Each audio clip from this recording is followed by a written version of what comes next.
Hello everyone, मैं अमित कुमार रक्षित आप लोगों को अल्ट्रा नॉलेज गेन के एक और वीडियो पे स्वागत करता हूं। आज इस वीडियो पे हम लोग चैप्टर 1 रियल नंबर के 1.3 एक्सरसाइज को करने वाले हैं। सीबीएसई बोर्ड क्लास 10 मैथ के chapter 1 real numbers 1.3 exercise. Okay, exercise शुरू करने से पहले जान लेते कुछ ऐसे चीजों के बारे में जो ये एक्सरसाइज करने में हम लोग का हेल्प करेगा। तो चैप्टर 1 के पहला वीडियो में, रियल नंबर के पहला वीडियो में मैंने समझाया था आप लोगों को रैशनल नंबर्स और इरेशनल नंबर्स। ये एक्सरसाइज पूरा उसी के ऊपर है। तो पहले एक बार रिवीजन कर लेते हैं, रैशनल नंबर किसको कहते हैं और इरेशनल नंबर्स। तो रैशनल नंबर किसे कहते हैं? रैशनल नंबर्स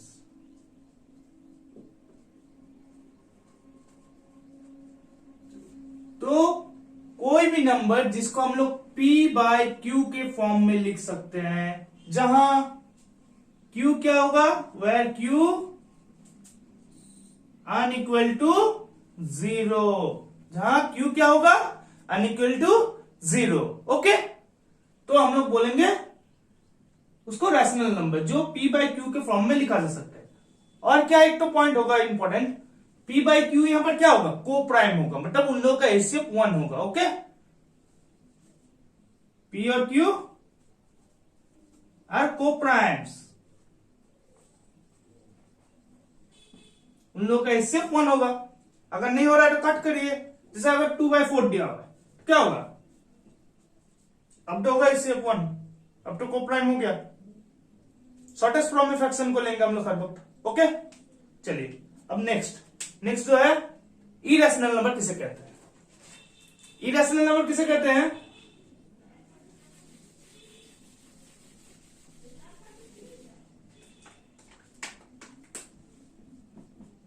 इरेशनल नंबर, तो इरेशनल नंबर किसे कहते हैं? जिसको हम लोग P बाई Q के फॉर्म में नहीं लिख सकते। ओके, जैसे √3, √2, √5, ये सब पाई, ये सब होगी इरेशनल नंबर। ओके,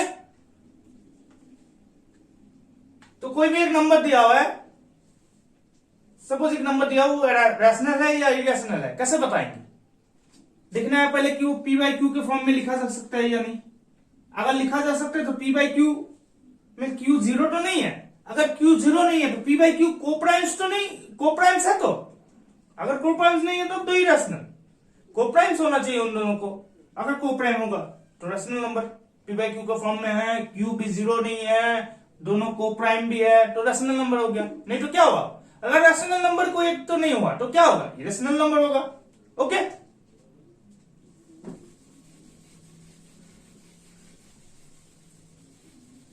और एक चीज जानना है थ्योरम के बारे में कि सपोज एक P बोल के prime number, let P be a prime number हम लोग के पास है। ये थ्योरम है, तो थ्योरम क्या बोलता है, देखिए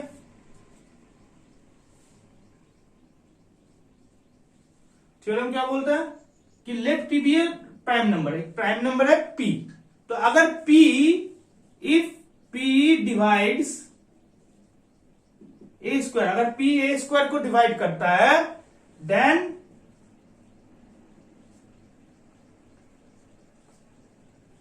P डिवाइड्स ए।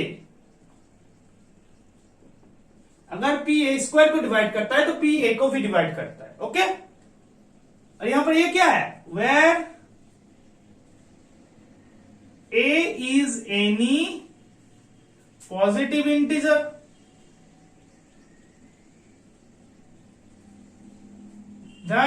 A क्या है, पॉजिटिव इंटीजर है। तो P जहां अगर कोई प्राइम नंबर है P, अगर P डिवाइड करता है ए स्क्वायर को तो P A को भी डिवाइड करेगा, जहां एक क्या है, एक पॉजिटिव इंटीजर है, कोई भी एक पॉजिटिव इंटीजर। ओके, तो इतना ही जानना था, इरेशनल नंबर रैशनल नंबर जान लिए, ये थ्योरम तो जान लिए। अब एक्सरसाइज शुरू करते हैं, देख लेते हैं पहला क्वेश्चन क्या है। ओके, तो देखिए पहला क्वेश्चन क्या है, प्रूव दैट √5 इज इरेशनल। हम लोग को क्या प्रूव करना है, √5 को इरेशनल। तो पहले मान लेते हैं √5 को इरेशनल नंबर है, पहले एक बार मान लेते हैं कि रैशनल नंबर है। तो let us assume that √5 is rational। हम लोग मान लिए कि √5 रैशनल है, तो क्या होगा, √5 को हम लोग क्या लिख सकते हैं, फिर √5 को हम लोग p/q के फॉर्म में या फिर a/b लिख सकते हैं। रैशनल नंबर मतलब क्या, p/q के फॉर्म में लिखा जा सकता है, तो हम लोग a/b के फॉर्म में लिखे। वेयर क्या होगा, where A and B are co-prime number होना चाहिए, तब ना जगह ये p/q के फॉर्म में आएगा। ओके, मतलब HCF इन दोनों का 1 होना चाहिए, HCF 1। तो देखिए मतलब A इक्वल टू कितना हो जाएगा, √5B इक्वल टू A हो जाएगा। √5B इक्वल टू A हो गया ना। तो स्क्वायरिंग करें बोथ द साइड्स, तो इंप्लाइज क्या, √5B इक्वल टू हो गया, तो क्या हो गया, 5B square equal to A square. दोनों को स्क्वायर कर दिए, इधर भी स्क्वायर कर दिए या इधर भी स्क्वायर कर दिए, तो क्या हो गया, √5B को स्क्वायर किया तो क्या हो गया, 5B स्क्वायर हो गया इक्वल टू A स्क्वायर। हाँ, तो यहां पर देखिए A square is divisible by 5। इसका मतलब क्या होता है, A square is divisible by 5, √5B square equal to A square. इसको अगर 5 को इधर ले जाए तो नीचे 5 आ जाएगा, आएगा कि नहीं, ये नीचे 5 आ जाएगा, मतलब A स्क्वायर 5 से डिवाइड होगा। अगर A स्क्वायर 5 से डिवाइड होगा तो थ्योरम क्या पढ़ाए थे हम अभी, कि अगर कोई नंबर p प्राइम नंबर है, अगर वो एक A स्क्वायर को डिवाइड करता है तो वो A को भी डिवाइड करेगा। कहा, एक तो पॉजिटिव इंटीजर है, जहां एक तो A पॉजिटिव इंटीजर है, तो वहां पर अगर कोई प्राइम नंबर A स्क्वायर को डिवाइड करता है तो वो A को भी डिवाइड करेगा, या फिर वो अगर A को डिवाइड करता है तो वो A स्क्वायर को भी डिवाइड करेगा। ओके, तो हम लोग यह लिख सकते हैं as A square is divisible, या फिर A square is divisible by 5,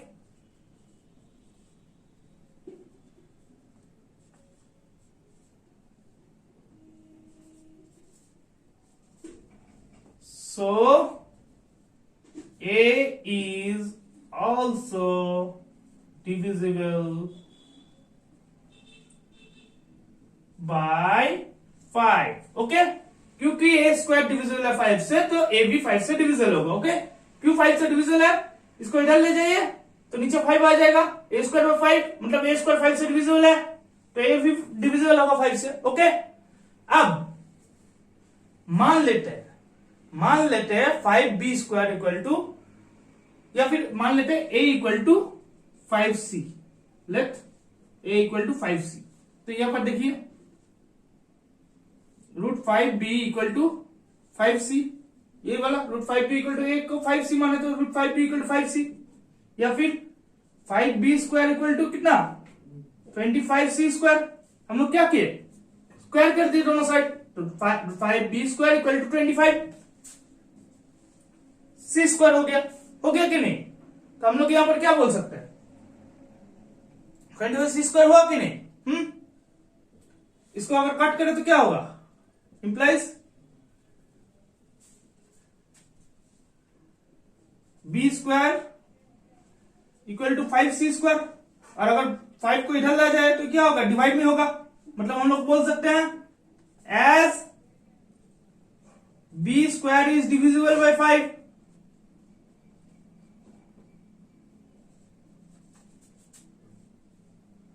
so B is also divisible by 5।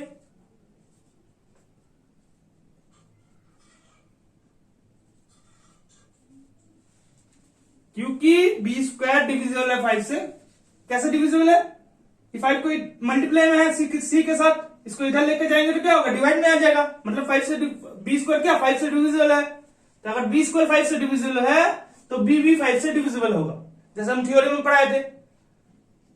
तो इसका मतलब क्या, अगर A B as both A and B are divisible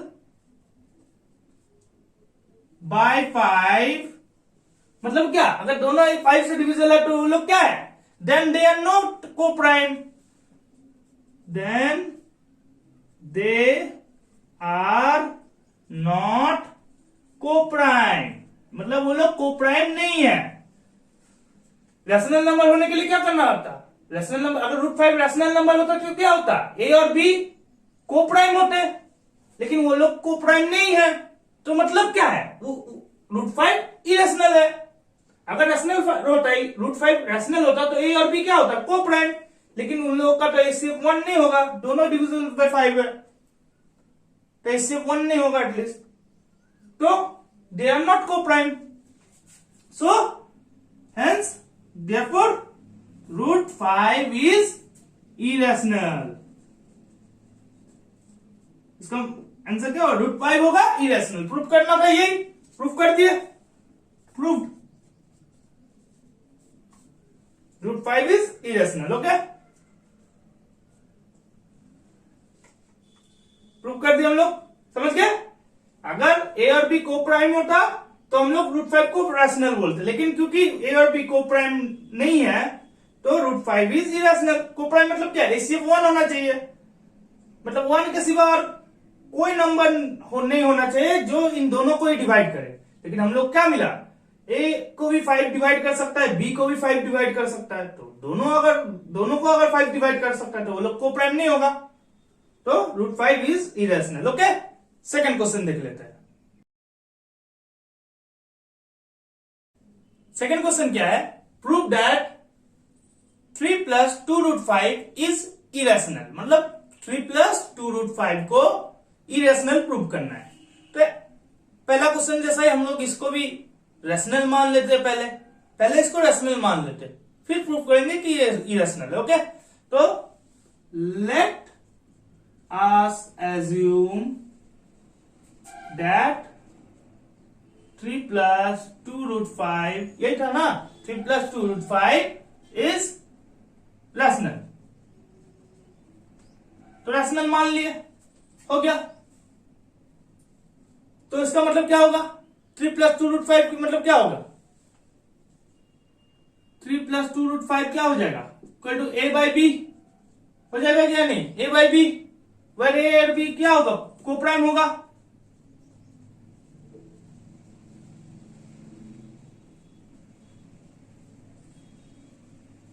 हो गया, यही ना।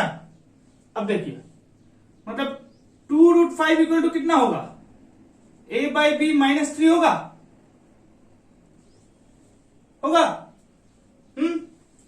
इसमें प्लस था, इधर लाने से क्या होगा, माइनस में हो जाएगा। या फिर इसको क्या लिख सकते हैं, 2√5 इक्वल टू a - 3b/b, हो गया, यही ना।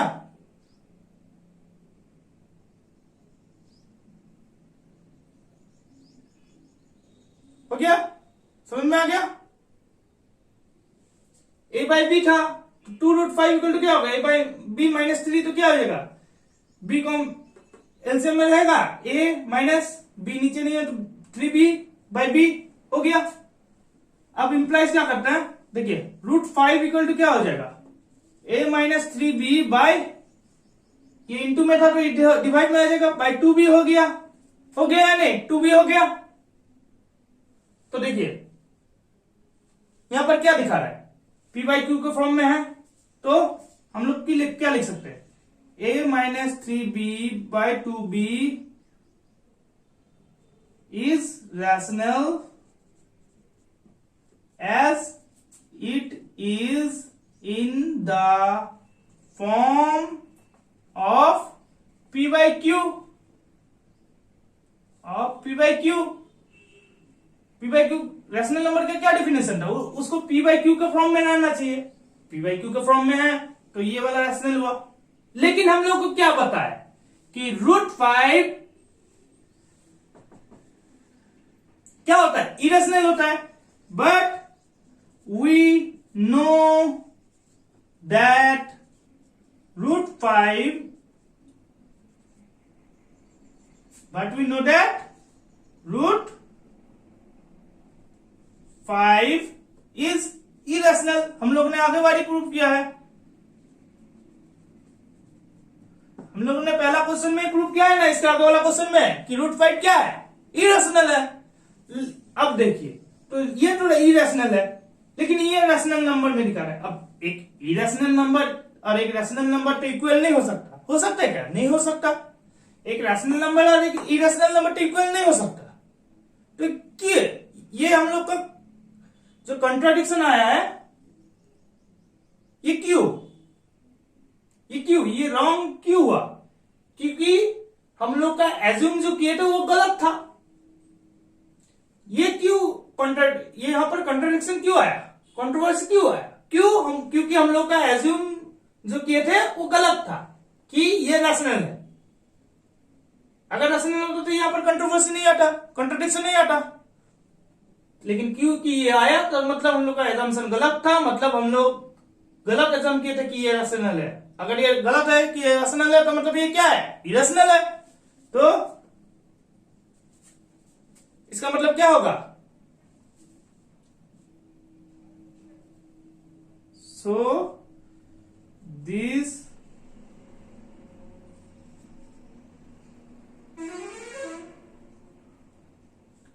contradiction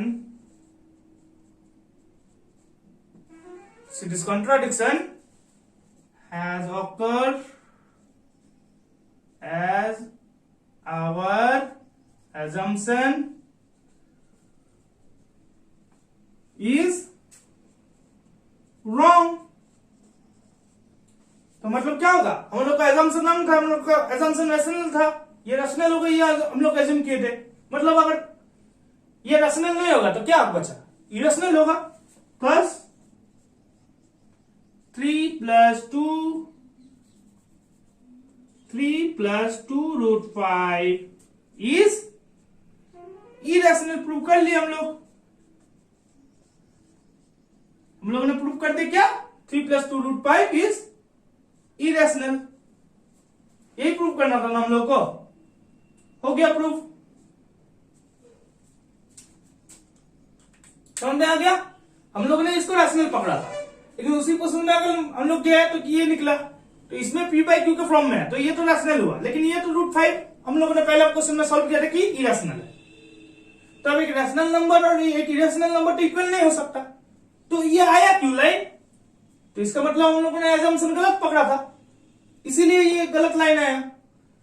तो हम लोगों ने अगर एजम्पशन गलत पकड़ा था, हम लोगों ने एजम्पशन क्या पकड़ा था कि ये रैशनल नंबर है। अगर ये गलत हो गया तो मतलब ये बचा क्या है, ये अगर रैशनल नहीं है तो क्या होगा, इरेशनल होगा। 3 + 2 √5 क्या होगा, इरेशनल हो जाएगा इसका मतलब। ओके, चलिए नेक्स्ट क्वेश्चन देख लेते हैं। क्वेश्चन 3 क्या बोल रहा है कि prove that the following are irrational. Following numbers are irrational, मतलब 3 नंबर्स दिया है, हम लोग को प्रूव करना है कि ये तीनों इरेशनल है। तो पहला वाला देख लेते हैं। पहला वाला क्या है, 1/√2, 1/√2। तो जैसे बाकी सब क्वेश्चन में कर रहे थे, पहले इसको एज्यूम कर लेते कि ये रैशनल है। Let us assume that √2 is rational. Rational मान लेते हैं, तो क्या हो गया, 1/√2 इक्वल टू क्या हो गया, a/b। जहां क्या, जहां where a and b are co-prime।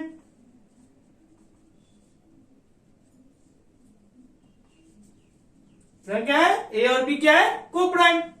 Okay, तब देखिए, तो इसको क्रॉस मल्टीप्लीकेशन करेंगे तो क्या होगा, बी से 1 को मल्टीप्लाई, तो B equal to √2a, b equal to root two है, b equal to root two है, और रूट टू इक्वल टू क्या हो जाएगा, root two equal to b by A, root two equal to क्या होगा, b बाई ए। तो देखिए b बाई ए तो p बाई क्यू के फॉर्म में है, तो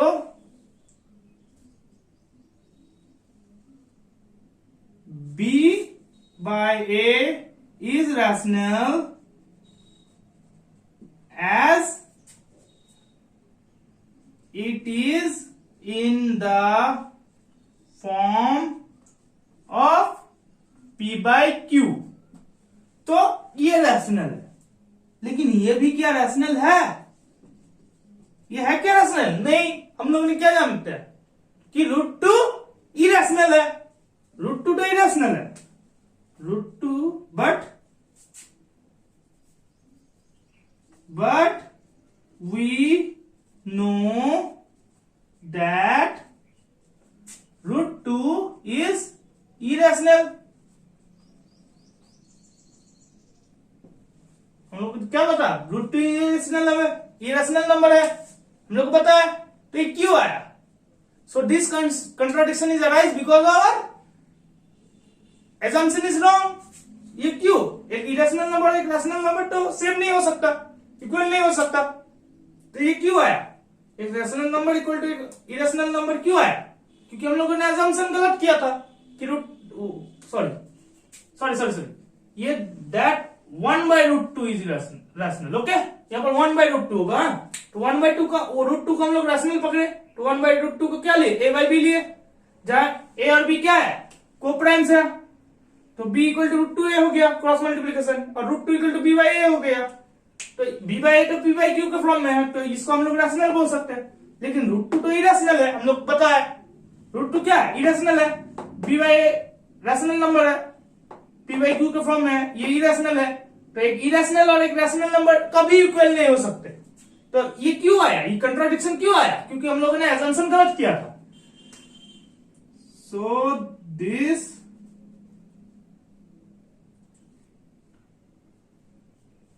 contradiction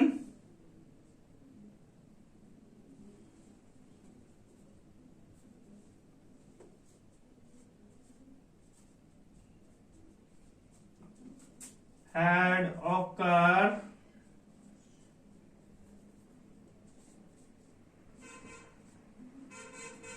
because our assumption was wrong। हम लोग का assumption wrong था, so 1 by root two is irrational, यही प्रूव करना था। हम लोग का assumption wrong था, मतलब क्या, हम लोग का assumption क्या था, 1 by रूट टू रैशनल है। अगर wrong हुआ assumption, रैशनल नहीं है 1 by रूट टू, तो क्या बचा, irrational होगा ऑब्वियसली। ओके, चलिए एक नंबर समझ में आ गया, अब दूसरा वाला करते हैं।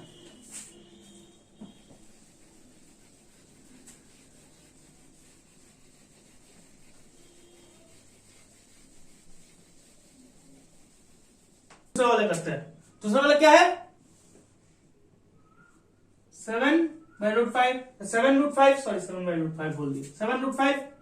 तो पहले इसको रैशनल मानते हैं, let us assume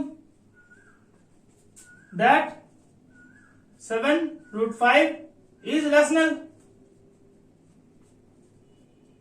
तो हम लोग क्या बोल सकते हैं फिर, 7 root 5 equal to a by b बोल सकते हैं ना, a by b। तो रूट 5 इक्वल टू क्या हो गया, a by 7b, इसको इधर लाएंगे तो डिवीजन में होगा, तो क्या ऐसे देखिए ये p बाई क्यू के फॉर्म में है, तो a by 7b is rational, क्यों, as it is in the form of p by Q.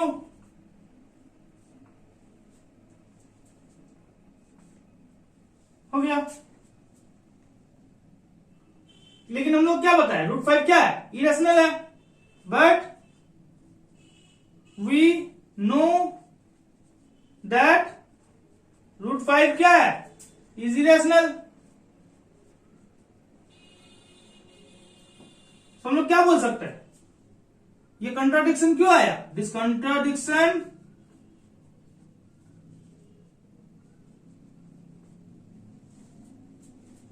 had occurred as our assumption was wrong, कि हम लोग का assumption wrong था। तो इसका मतलब क्या हुआ, तो हम लोग क्या बोल सकते हैं, 7√5, therefore 7√5 is क्या, irrational।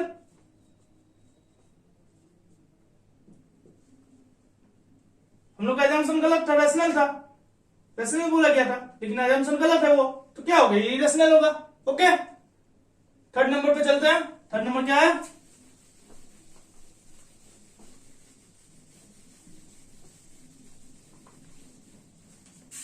थर्ड नंबर है 6 + √2।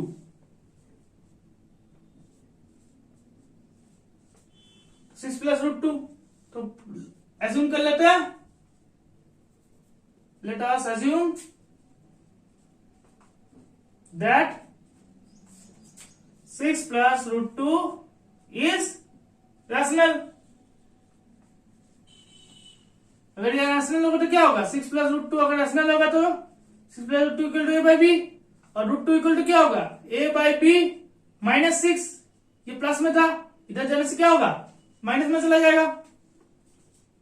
इक्वल टू क्या लिख सकते हैं, √2 = a - 6b/b लिख सकते हैं। तो ये p/q के फॉर्म में है, सो a - 6b/b इज क्या, रैशनल। क्यों, क्योंकि वो p/q के फॉर्म में है, as it is in the form of p/q। लेकिन हम लोग क्या बताए, √2 क्या होता है, इरेशनल होता है, बट √2 इज इरेशनल। हम लोग को पता है √2 क्या है, इरेशनल। तो ये क्यों कंट्राडिक्शन ऑकर हुआ, this contradiction had awkward because our assumption क्या was wrong। सो हम लोग क्या बोल सकते हैं, assumption अगर रॉन्ग था, ये रैशनल assumption किए थे, अगर रैशनल नहीं होगा तो क्या होगा, इरेशनल होगा। सो 6 + √2 क्या है, इज इरेशनल। चलिए इसी क्वेश्चन के साथ हमारा 1.3 कंप्लीट हुआ। अगले वीडियो में हम लोग चैप्टर 1 रियल नंबर के 1.4 एक्सरसाइज लेके आएंगे। अगर आप लोगों ने अभी भी हमारा वीडियो लाइक और सब्सक्राइब नहीं किया हमारे चैनल को, तो प्लीज चैनल को सब्सक्राइब कर लीजिए और अपने दोस्तों के साथ शेयर कीजिए, ताकि वो लोग भी ये वीडियो का लाभ उठा सके। तब तक के लिए थैंक यू।